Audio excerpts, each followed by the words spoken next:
Las Sagradas Escrituras se refieren a Israel de dos maneras, como en singular colectivo o como un plural. Por ejemplo, en Isaías 43, versículo 10 al 12, donde dice: ustedes son mis testigos, dice Hashem, y mi siervo, singular, a quien escogí. Ustedes son mis testigos, dice Hashem, y yo soy Dios. Aquí vemos a Israel llamado siervo en singular, pero también testigos en plural. Esto refleja la naturaleza dual de Israel como una nación unificada, siervo, y también como un conjunto de individuos y generaciones testigos. Otras referencias como Isaías 44, versículo 1, Jeremías 30, versículo 10 y Ezequiel 34, versículo 30 usan esta misma fluctuación entre singular y plural al dirigirse a Israel.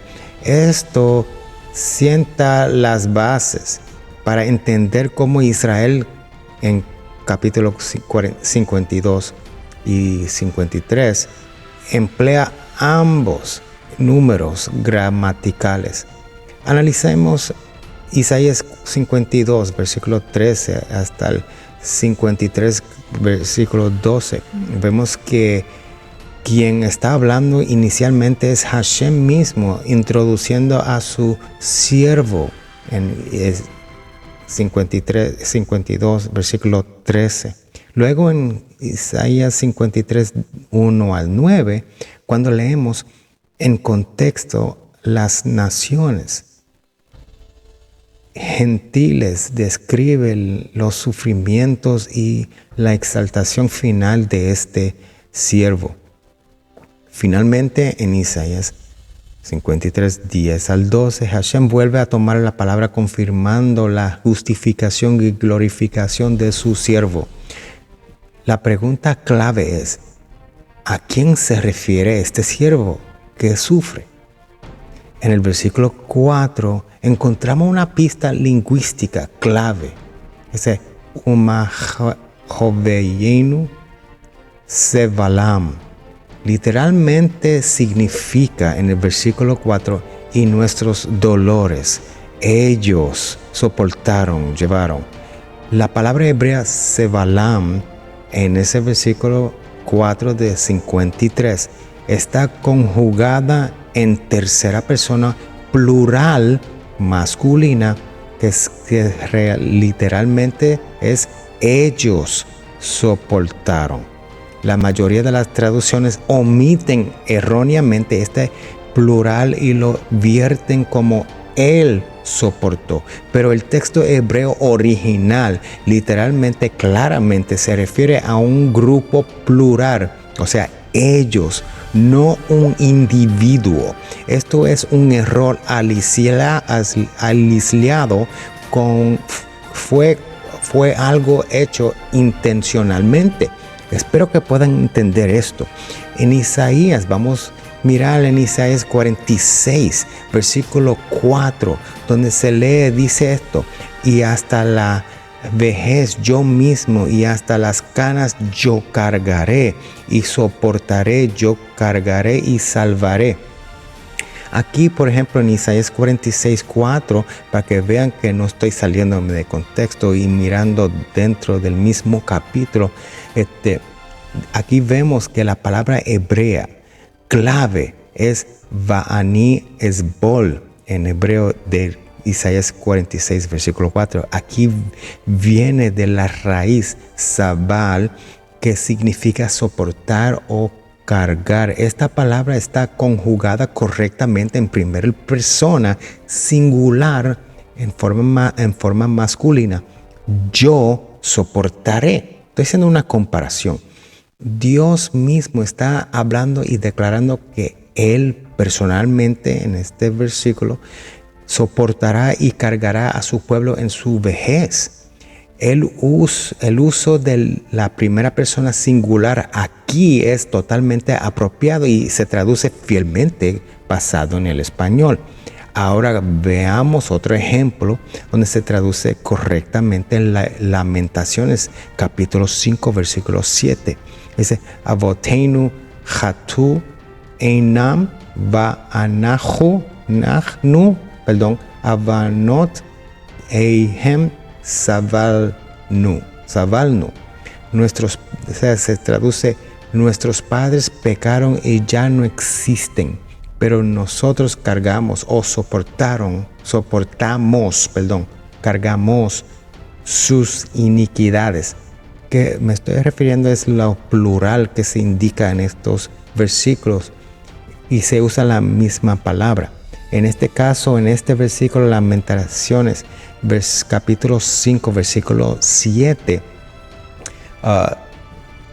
dice, en este caso, la palabra clave es Savalnu, que también proviene de esa palabra Saval, pero está conjugada en primera persona plural. O sea, nosotros cargamos o soportamos.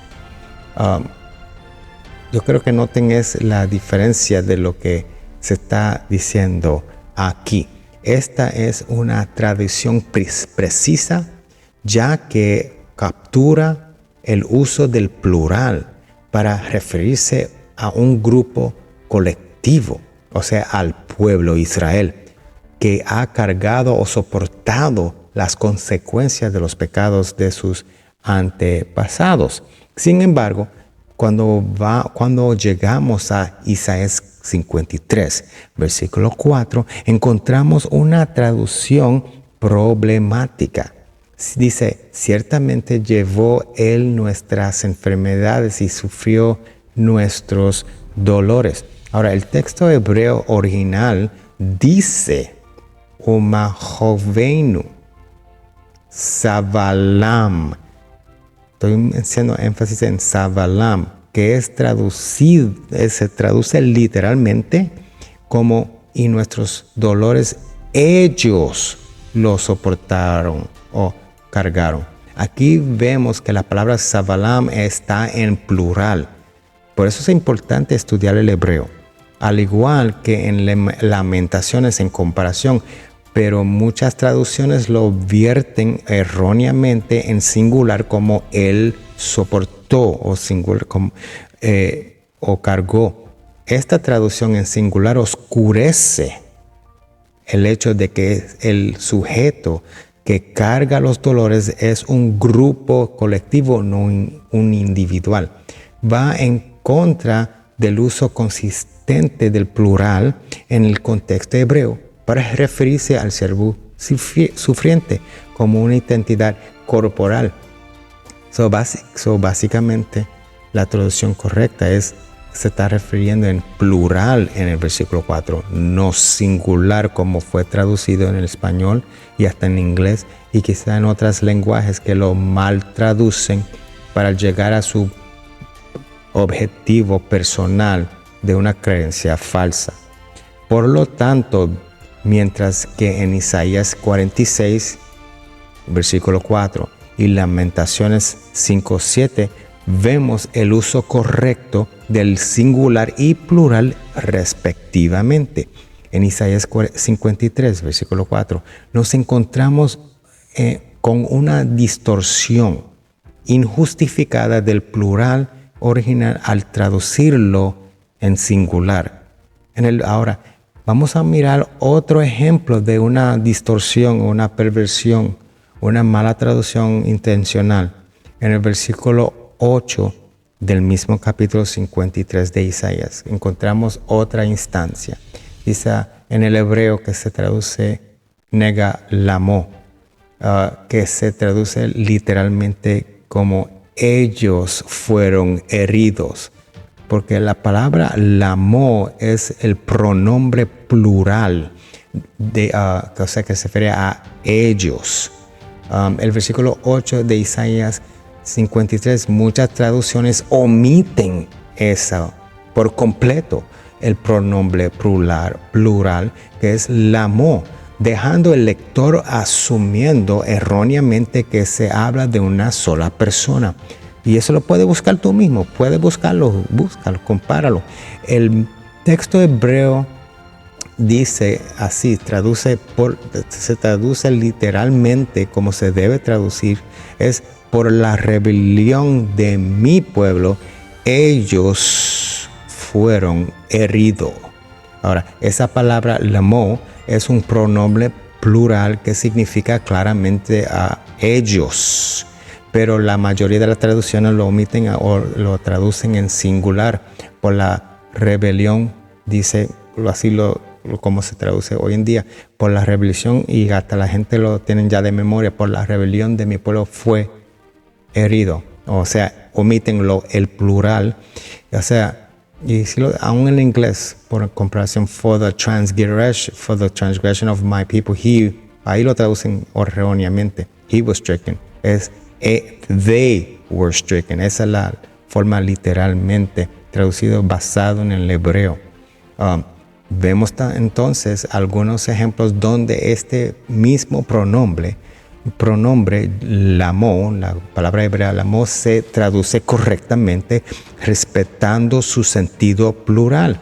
Buscamos Habacuc, capítulo 2, versículo 7, donde dice: no se levantará de repente tus creedores y se despertarán a tus opresores y serás presa para ellos. Ahí está la palabra lamo, en ese lo pueden buscar. Aún las letras se pueden notar que son iguales. Puede comprar las letras lamo, lamed, mem, vav. Tú vas a notar que son las mismas letras, que a veces no son traducidas o son omitidas.